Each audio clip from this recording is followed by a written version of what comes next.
आप देख रहे हैं एसडीएम न्यूज़। मैं हूं रियाज अंसारी। इस वक्त मैं महाराष्ट्र के ऐतिहासिक शहर औरंगाबाद से बात कर रहा हूं और आज का मेरा विषय जो मेरे तमाम दर्शक देखने वाले हैं कि हमने देखा है एक दो रोज़ पहले महाराष्ट्र में बहुत राजनीति में उथल पुथल हुआ। एनसीपी का टूटना और टूट के कुछ आमदारों का शिंदे गठ सरकार में प्रवेश करना, ये महाराष्ट्र की राजनीति में एक बहुत बड़ी हलचल है और आने वाले समय में जब लोकसभा विधानसभा चुनाव होंगे तो इसके बहुत गंभीर परिणाम देखने को मिलेंगे। इस तमाम के बीच अगर देखा जाए, क्योंकि हमारा काफ़ी सर्वे रहता है, काफ़ी लोग कहते हैं, कुछ चर्चाएं होती है व्हाट्सएप के द्वारा, फेसबुक के द्वारा, कहीं ना कहीं इसका पूरा जो खमियाजा है, जो टारगेट है, वो कहने का मुसलमान पे जा रहा है। क्योंकि कई सालों से देखा जा रहा है, बल्कि देश आज़ाद हुआ जब से देखा जा रहा है कि देश का पिछड़ा समाज, जिसमें हमारा दलित समाज है, बौद्ध समाज है, हमारा आदिवासी समाज है, मुस्लिम समाज है और ऐसे अन्य अन्य जाति लोग जो एक गट्ठा होके सेकुलर ताकतों को, सेकुलर गवर्नमेंट को वोट देते थे और ये कई साल चलते आए। लेकिन जब से 10-15 साल से हम देख रहे हैं लगातार देश के अंदर लगातार एक बहुत बड़ी हलचल देखी जा रही है, एक बड़े स्तर पर परिवर्तन दिखा जा रहा है और बीजेपी का जो आक्रामक रूप हम कह सकते हैं पूरे देश के अंदर, वो दिखाई दे रहा है। अब सवाल ये है, लगातार कई मुसलमान के समाज की अगर बात करें तो हम देखते हैं कि सच्चर कमेटी की रिपोर्ट, रंगनाथ कमीशन की रिपोर्ट, महमूदुर रहमान कमीशन की रिपोर्ट और अन्य कई कमीशनों की रिपोर्ट आए हैं जिन्होंने ये इसका खुलासा किया है कि इस देश का मुसलमान, इस देश में रहने वाले दलित समाज, बुद्ध समाज जो गरीबी रेखा में आता है, उससे भी ज़्यादा बिछड़ कर रह गया है हर स्तर पर।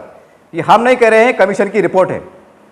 और सबसे एक हैरानकुन बात यह है कि महाराष्ट्र में जब कांग्रेस राष्ट्रवादी सरकार हुआ करती थी तो हाईकोर्ट के अंदर एक याचिका दाखिल की गई थी और हाईकोर्ट ने जो है कहने का एक आदेश दिया था, सुझाव दिया था कि मुस्लिम समाज को महाराष्ट्र में 5% आप एजुकेशन में आरक्षण दीजिए, आप दो, लेकिन नहीं दिया गया। अब सवाल ये ऐसे में फिर ये लफ्ज सेकुलर एक मुस्लिम समाज कैसे भरोसा करे कि आप सरकार में रहते हैं, पूरे पावर आपके पास रहते हैं, मुस्लिम समाज को कुछ मिलता नहीं है। अब ऐसे में अगर ये बात कही जाए, मुस्लिम समाज से और अन्य समाज के पिछड़े लोग हैं जिनके साथ नाइंसाफी हो रही है, अत्याचार हो रहा है, उन्हें उनके अधिकारों से वंचित रखा जा रहा है, अब उनसे आप कह रहे हो कि लोकशाही को मजबूत करो, तो भरोसा कैसे करेंगे जबकि आप सरकार में थे, जबकि आपको करना चाहिए था। आज फिर वही कहानी दोहराई जा रही है कि आप शिवसेना फूट गई, वो बीजेपी में चले गई, फिर एनसीपी फूट गई, फिर वो वहाँ चले गई, पूरा एक गट्ठा परा जमा हो गया। अब नए सिरे से हम समाचार पत्रों में पढ़ रहे हैं, कई लोगों के प्रतिक्रिया आ रही है कि नए सिरे से महाराष्ट्र में एनसीपी अपना वजूद का निर्माण करेंगे, पूरी ताकत से शरद प्रस्ताव उठेंगे। यानी कि फिर मुसलमानों से अपील की जा रही है कि लोकतंत्र को बचाने के वास्ते, लोकशाही को ताकत देने के वास्ते आप आइए हमारे साथ। सवाल यह है कि इतने सालों से क्या मुस्लिम समाज और दबा कुचला समाज के आपके साथ नहीं था, तो फिर उनके साथ भेदभाव क्यों हुआ और विशेषकर मुस्लिम समाज के साथ भेदभाव क्यों हुआ? कई कमीशन की रिपोर्ट है, आदिवासी समाज है, दलित समाज है, बुद्ध समाज है, उनके ऊपर आरक्षण के ऊपर तलवार लटक दिखाई देती, बयान आते हैं कि उनके आरक्षण खत्म कर दिया जाएगा, ऐसे कहने के बयान आते हैं, एक हलचल होती है, बेचैनी बढ़ती है। आदिवासी समाज पिछड़ा समाज है, उनको खौफ है, डर का माहौल है कि अब पता नहीं अब देश में कौन सा नया कानून आ जाएगा, अब क्या हो जाएगा। और ऐसे तमाम बीच संदर्भ में अगर ये बात कही जाए कि लोकतंत्र को मजबूत करना है तो गरीब बेचारा समाज जो दबा कुचला है वो कहाँ जाए, वो आप पे भरोसा कैसा करे? इसलिए तमाम जो काफ़ी लोगों ने मुझसे कहा था, मैं उसके संदर्भ में मैं आपसे कह रहा हूँ और खासकर मुस्लिम समाज खास करके कह रहा हूँ कि आप इस सेकुलरिज्म के झांसे से निकल जाइए और आज जो रनिंग पार्टी है, चाहे शिवसेना हो, भाजपा हो, या शिंदे सरकार हो, कोई भी हो, और पूरे महाराष्ट्र में जहाँ जहाँ पर, क्योंकि हर ज़िले की स्थिति अलग अलग होती है, औरंगाबाद की स्थिति अलग है, नासिक की अलग है, पुणे की अलग है, मालेगांव की अलग है, परभनी की अलग है, नांदेड़ की अलग है, पूरी परिस्थितियाँ अलग अलग होती हैं। और ऐसा नहीं है कि बीजेपी के अंदर सब जैसा आरोप लगते हैं कि भाई ये कट्टरवादी लोग हैं, ऐसा नहीं है। बीजेपी के अंदर ऐसे कई लोग आपको मिल जाएंगे जो बीजेपी में है लेकिन सेकुलरवादी है, जो सब समाज को लेकर चलते हैं, ऐसे कई उदाहरण भी हैं।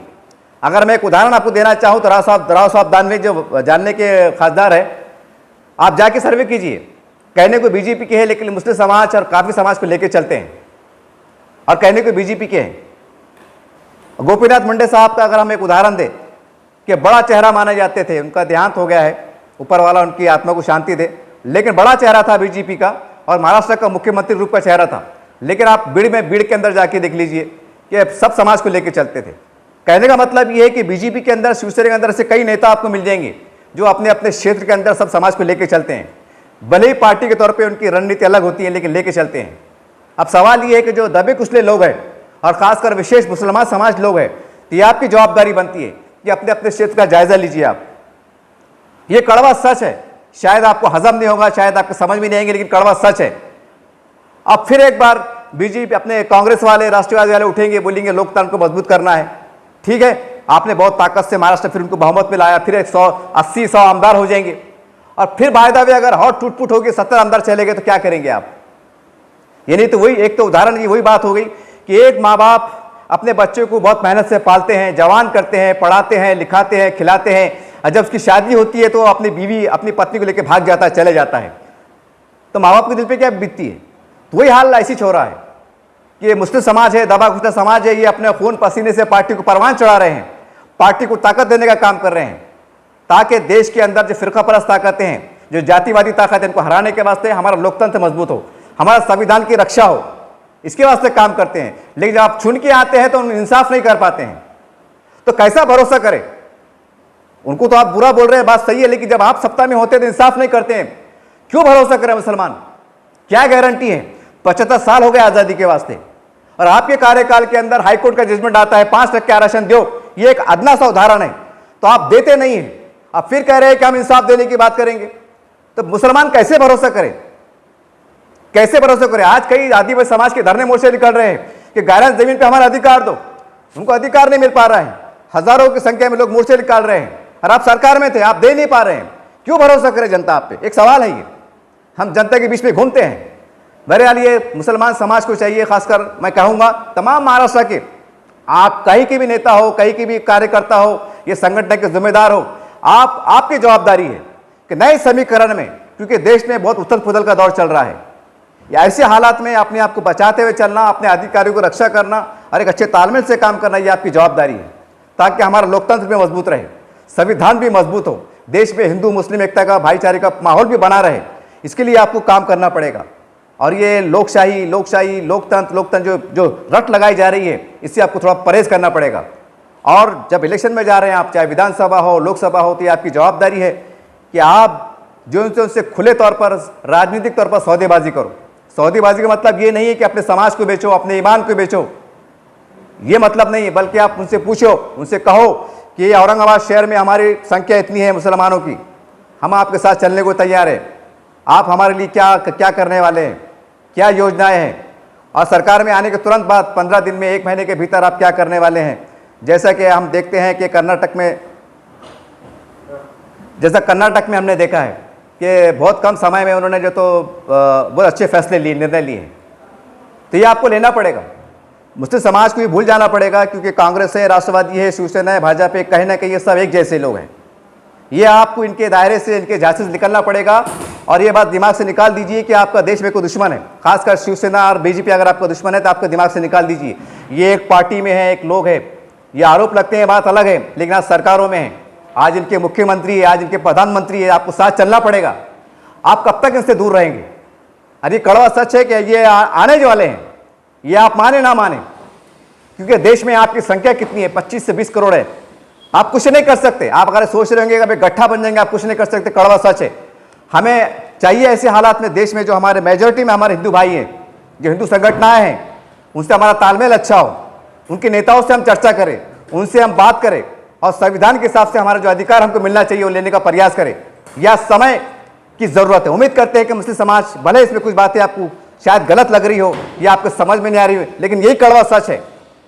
जैसा आज फिर कहा जा रहा है, कई समाचार पत्रों में आ रहा है, पत्रकार परिषद में आ रहा है कि संविधान को बचाना है, लोकतंत्र को बचाना है, लोकशाही को बचाना है, फिर एक बार कांग्रेस को साथ दो, फिर एक बार राष्ट्रवादी को साथ दो, फिर असेंबली के चुनाव आएंगे, फिर लोकसभा के चुनाव आएंगे, फिर 100 आमदार चुन के आएंगे, फिर 70 आमदार फुट के बीजेपी में चल जाएंगे। क्या करेंगे आप उस टाइम? क्या आपने ठेका लिया है? तो कहने का मतलब ये 50 साल की रोशनी में, संदर्भ में आपको सोचना पड़ेगा कि हमने क्या खोया है, क्या पाया है, और बहुत कड़े फैसले दिल पे पत्थर रख के आपको लेना पड़ेगा, तो आपको अधिकार मिलेगा, नहीं तो आप इस्तेमाल होते रहेंगे। ये कड़वा सच है। मुसलमान समाज जो तो कठपुतली की तरह इस्तेमाल होते रहेंगे, कड़वा सच है। अगर आपको मेरी गलत बात लग रही है तो मैं आपसे पूछना चाहता हूं तमाम जनता से, नेताओं से, कि मुस्लिम समाज को जो आप सरकार में थे आपने अधिकार दिया क्यों नहीं? संविधान के अंतर्गत उनकी आबादी के अनुसार, चाहे तालुका प्लेस हो, जिले में हो, जो भी हो, आपने दिया क्यों नहीं? सबसे बड़ा उदाहरण यह है कि हाईकोर्ट का जजमेंट आता है 5% आरक्षण, तो आपने दिया नहीं है। इससे बढ़कर और क्या चाहिए? फिर आप कहते हैं कि हम आपके साथी हैं, फिर आप कहते हैं कि हमारी मदद करो, फिर आप चाहते हैं कि लोकतंत्र को मजबूत करो। अरे हमको आप नुकसान पहुंचाने का काम कर रहे हैं तो हम क्यों आपका साथ दें? ये कड़वा सच है। उम्मीद करते हैं मुस्लिम समाज के तमाम जिम्मेदारान बहुत खुले विचार के साथ, आप दिमाग से निकाल दीजिए कि लोकशाही लोकशाही नहीं। जो सत्ताधारी लोग हैं उनसे बात कीजिए, उनसे आगे बढ़िए, कुछ बिगड़ने वाला नहीं है। याद रखिए, सत्ता में लोग हैं, इनसे आप दूर नहीं रह सकते। अगर दूर रहेंगे तो आपको आपके अधिकारों से वंचित रहना पड़ेगा। आप रोना आपकी मुकद्दर बन जाएगा, याद रखिए।